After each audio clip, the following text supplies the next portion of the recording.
Patuloy na nakabantay ang Agriculture Department sa presyuhan ng karneng baboy sa Metro Manila, lalo na't naikasa na ng ahensya ang maximum suggested retail price dito. Kasalukuyang presyo ng karneng baboy at iba pang produkto, kamustahin natin sa Balitang Pambansa ni Vel Custodio. Vel?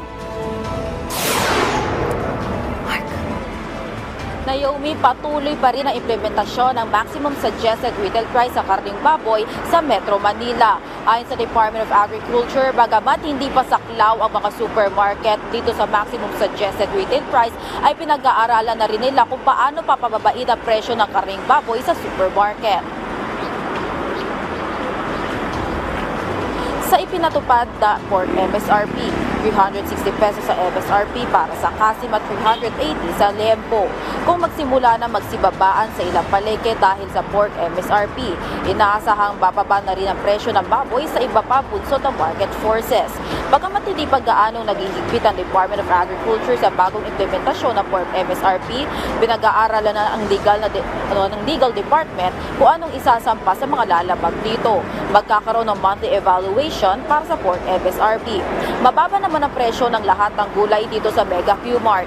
Ayon sa mga nagtitinda, hindi rin nakakakitaan ng DA ang pagtaas ng presyo ng agricultural products sa mga susunod na linggo. Mababa ang presyo ng kamatis dito sa Mega Q-Mart na mabibili lang ng 40 pesos ang kada kilo.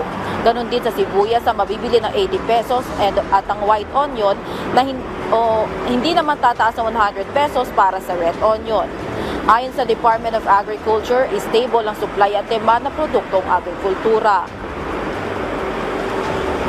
Para naman sa traffic update, dito sa harap ng Mega Q-Mart, maluwag pa ang daloy ng trapiko sa magkabilang linya ng kalsada sa EDSA sa tapat ng Mega Q-Mart, habang maikli pa ang pila sa EDSA bus carousel.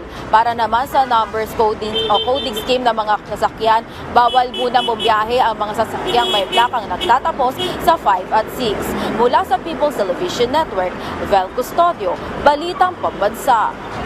Maraming salamat, Vel Custodio.